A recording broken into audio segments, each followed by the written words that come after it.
aí, nono ano? Bom dia! Tudo bom? Então, preparados para mais um dia de aula? Hoje vamos falar sobre crônicas e tipos de narrador, tá? Vocês vão pegar a apostila, vão abrir lá na página 53, que é onde começa a nossa atividade, né? Na verdade, o nosso tema, nosso assunto. E aí, depois das explicações, a gente vai para as atividades, tá? Lembrando que dúvidas lá no privado, eu vou tentando esclarecer para vocês, podem perguntar, tá bom? E hoje tem também um dever de casa, ok? Vai estar lá no finalzinho das explicações, mas eu tô já orientando aqui também.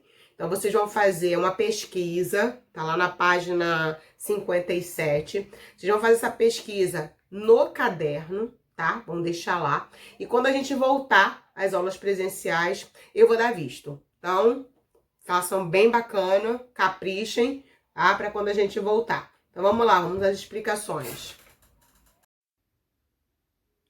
Então, pessoal, vamos lá. Vamos entender o que é crônica e os tipos de narrador, tá? Então, a crônica é um tipo de texto narrativo, porém é um texto mais curto, se comparado a um texto narrativo de forma geral. Esse texto, normalmente, ele é produzido para ser publicado em meios de comunicação, como jornais, revistas. Hoje são muito publicados também em blogs, né? A gente considera esse texto um texto de vida curta. Por quê? Porque como ele fala do cotidiano, e em particular do cotidiano da zona urbana, ou seja, das cidades, tá, pessoal? Quando ele sai fora do contexto, é como se ele perdesse essa validade. Vou dar um exemplo para vocês. A gente está vivendo aí, né, uma pandemia mundial e que vai virar, com certeza, um fato histórico. Então, hoje, um cronista falar sobre esse tema é super atual, está acontecendo agora. Mas se a gente pensar daqui a algum tempo, né, quando isso tudo passar, esse tema vai ser um tema que não vai ter interesse para as pessoas da época. Então, por isso que a gente considera que a crônica ela tem vida curta. Aqui a gente vai ver as principais características de uma crônica. Então, como eu já falei, é uma narrativa curta, é um texto mais curto, se comparado a uma narrativa de forma geral, né? A linguagem utilizada nesse texto é uma linguagem simples e coloquial, ou seja, aquela linguagem mais próxima da falada, né? Existem poucos personagens, isso quando ocorre, quando tem personagem, geralmente nem aparece, né? O espaço também é um pouco mais reduzido do que numa narrativa maior. E os acontecimentos, ou seja, a temática abordada nesses textos, são temas do cotidiano. Aqui a gente vai ver os principais cronistas brasileiros. Claro que não temos só esses, né? Mas são aqueles que aparecem mais, tem uma projeção maior, né? Que é o caso de Machado de Assis, Lima Barreto, Cecília Meirelles, Rubem Bragas, Clarice Lispector, entre outros, tá? Bem, então, vamos lá, vamos ver os tipos de crônica. Há vários tipos de crônica, pessoal, como crônica argumentativa, humorística, narrativa, enfim. Mas aqui a gente vai focar em algumas, as principais somente, que são aquelas que aparecem lá na apostila, tá? Então, crônica narrativa. Como o próprio nome já diz, esse tipo de texto geralmente conta uma história sobre uma rotina, né? Ou seja, temas do cotidiano, num determinado momento. E geralmente o texto ele é escrito na primeira ou na terceira pessoa do singular. Já a crônica humorística, né, ela está aí presente em diversas crônicas e a sua principal característica é o humor dentro do texto. Não são poupados nenhum tipo de figura contemporânea, ou seja, o que isso significa? Que essa crônica humorística normalmente fala sobre político, sobre política de forma geral, sobre celebridades, de uma forma humorística e muitas vezes até crítica, né?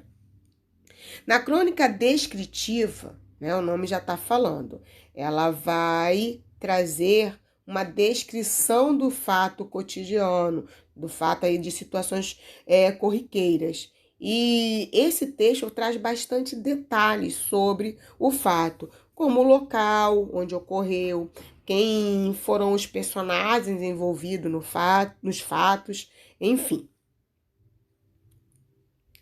E a crônica jornalística, pessoal? Vamos lá. É um texto muito utilizado pela imprensa brasileira, como o próprio nome já diz, né?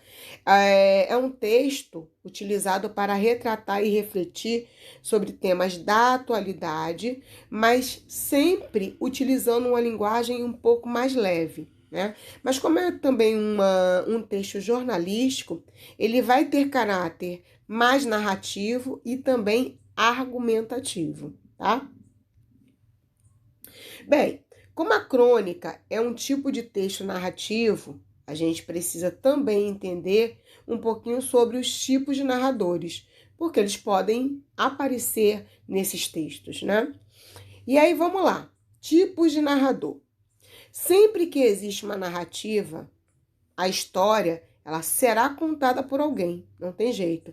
Esse é o papel do narrador. Ele pode relatar os fatos a partir de perspectivas diferentes. E aí, dessa forma, ele vai ser classificado como narrador-personagem, narrador-observador ou narrador onisciente. Então, vamos entender isso aí. O narrador-personagem. Então, ele vai contar o fato sobre a perspectiva dele participando da história, ou seja, ele vai se tornar um personagem, ele vai fazer parte dos fatos. E por esse motivo, esse texto ele será escrito em primeira pessoa, seja do singular, seja do plural, né? Então vamos pensar que eu, professora Josi, e vocês, né, turma do 9º ano, fôssemos criar uma crônica. Então a gente ia fazer parte disso. Vamos pensar na própria temática aí que está ocorrendo, que o coronavírus. Então, se a gente fosse fazer uma crônica sobre esse tema, precisaríamos nos colocar como personagem. A gente ia utilizar. Nós estamos vivendo num momento de crise e dando sequência aí, né, ao raciocínio. Então, o narrador-personagem, ele faz parte da história, tá? No caso do narrador-observador, é justamente o contrário. Esse narrador, ele não vai fazer parte da história como um personagem. Ele observa os fatos de fora e conta o que está se passando. Dessa forma, ele vai utilizar a fala na terceira pessoa, ok? Seja no singular, seja no plural.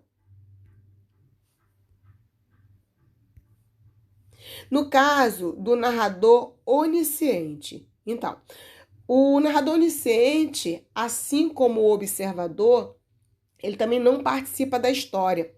Porém, diferente do narrador observador, o narrador onisciente, ele sabe e ele vê tudo o que se passa nos acontecimentos, nos fatos, na situação, né? A palavra onisciente, para vocês entenderem melhor, significa aquele que tudo sabe, aquilo que tudo vê. Então, ele consegue, né, ter um conhecimento, inclusive, dos pensamentos e sentimentos dos personagens. E dessa forma, ele consegue, dentro da narrativa, opinar sobre o comportamento e até mesmo sentimentos desses personagens, tá, pessoal? Então, a gente fica por aqui, né? Caso ainda tenha alguma dúvida, vai lá no privado e aí a gente conversa, eu esclareço, ok? E aqui a gente vai para as atividades que vão estar lá na página 57. Então, vocês vão fazer do número 5, melhor, do número 1 ao número 5 em aula. Lá no final da aula a gente vai para a correção, né? E fica aí a pesquisa para casa, como eu falei lá no início. Ela tá lá na página 57. Vocês vão fazer mais tarde, não precisa ser agora, né? E aí vocês vão colocar no caderno. E quando a gente voltar para as aulas presenciais, eu vou dar visto. Tá, pessoal? Então, caprichem aí durante a aula. Eu posso fazer algumas perguntinhas aí para vocês, tá? E aí a gente se vê daqui a pouco no final da aula. Beijo!